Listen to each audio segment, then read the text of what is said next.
நிறுவனர் என் அன்பு மகன் ரவி பச்சமுத்து அவர்களே, பெருமைக்குரிய பெரியசாமி அவர்களே, எதிரிலே இருக்கிற இந்த மருத்துவமனையுடைய டாக்டர்ஸ் அவர்களே, இந்த தகவலை மக்களுக்கு எடுத்துச் செல்ல வேண்டும் என்ற எண்ணத்தோடு பெரிய மனதோடு கூடியிருக்கிற பத்திரிகை நண்பர்களே, அதேபோல தொலைக்காட்சி நண்பர்களே, இன்றைக்கு ஒரு தந்தைக்கு என்ன வேண்டும்? தந்தை தான் பெற்ற குழந்தைகள் எப்படி இருக்கிறார்கள், அதுவும் அவர்கள் வாழ்கிற அந்த காலத்தில் எப்படி இருக்கிறார்கள், சுயநலக்காரர்களா அல்லது பொது வாழ்வை தன் வாழ்வாக நினைத்துக் கொண்டிருக்கிற அந்த இனத்தைச் சேர்ந்தவர்களா என்று பார்த்தால் உங்களுக்கு எல்லாம் தெரியும். திருக்குறள்ல மகன் தந்தைக்காற்றும் உதவி,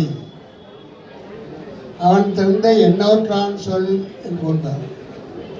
மகன் தந்தைக்காற்றும் உதவி, அவன் தந்தை எண்ணோற்றான் பொருள் என்பாங்க. அப்படின்னா ஒரு மகன் வந்து அவங்களுடைய தந்தைக்கு பெரிதாக அவனுக்கு செஞ்சிட முடியாது, அவளை பாதுகாப்பதை தவிர. ஆனால் மக்கள் பேச கேட்க வேண்டும் தந்தை. எப்போ இந்த மகனை பெறுவதற்கு அவன் தந்தை எண்ணூற்றாண்டு என்ன தவம் செய்தவனோ என்று மக்கள் பேச வேண்டும். அந்த வகையில் நான் எல்லா வகையிலும் கொடுத்து வைத்தவன், ஆணுக்கு ஆண் பெண்ணுக்கு பெண். அந்த அளவில் என்னுடைய பிள்ளைகள் எல்லோருமே நன்றாக வாழ்கிறார்கள்.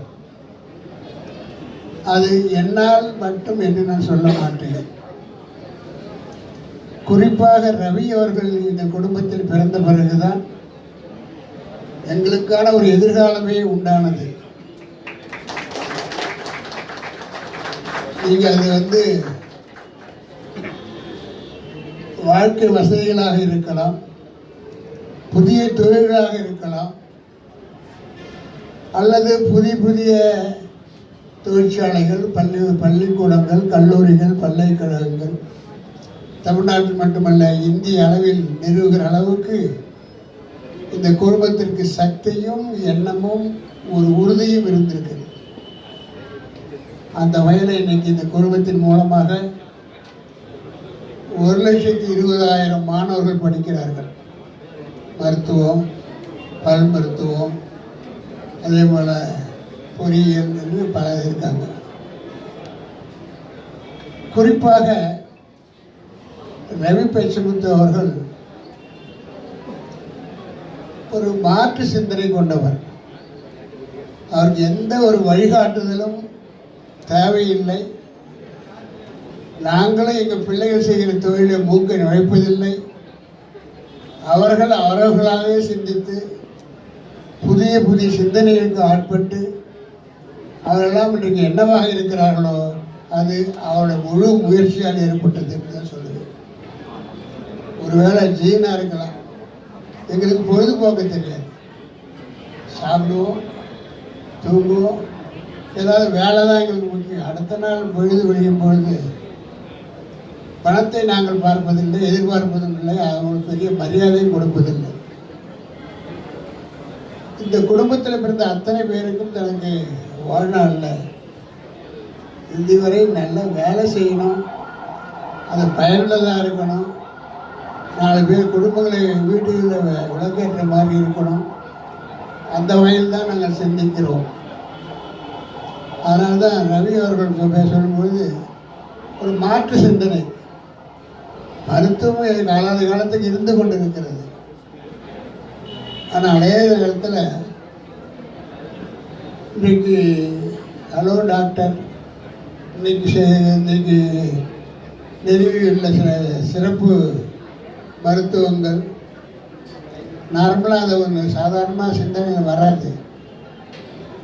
ஒரு நல்ல மருத்துவமனை ஆரம்பிச்சுமா, நல்ல டாக்டரை பார்த்தோமா, அவன் வேலை கொடுத்தோமா, வருமானம் வருதா, நமக்கு எத்தனை கோடி லாபம் வருது. அந்த சிந்தனை என்னை முதற்கொண்டு எங்கள் குடும்பத்தில் யாருக்கும் அப்படி இல்லை. அவங்களுடைய நோக்கம் எல்லாம் நாம் மக்களுக்கு ஏதாவது செய்ய வேண்டும். இறைவன் நமக்கு எல்லாமே கொடுத்திருக்கிறான், எதிர்பார்த்தை விட அதிகமாக கொடுத்திருக்கிறான். அந்த வகையில் நாம் மக்களுக்கு அதை திரும்பி கொடுக்க வேண்டும் என்ற ஒரே நோக்கத்தில் தான் இந்த மாதிரி மாற்று சிந்தனைகளும் புதுசாக மக்களுக்கு சேவை எளிதாக்க வேண்டும், குறைந்த செலவில் அதை செய்து கொடுக்க வேண்டும் என்று நினைக்கிறேன். அதனால் ஐடியாஸ் தான் வேணும். முதல்ல பணமெல்லாம் ரெண்டாவது. அந்த ஐடியா நான் அடிக்கடி சொல்லுவேன், எங்கள் கல்லூரி விழாக்களில் சொல்லுவேன். என்னுடைய மூத்த மகன் ரவி பேச்சுமுத்து அவர்கள் இன்ஜினியர் இல்லை, ஆனால் அதே நேரத்தில் சிறந்த சிந்தனையாளர், புதிய காரியங்கள் செய்வதில் இயற்கையாகவே இந்த குணம் கொண்டவர்.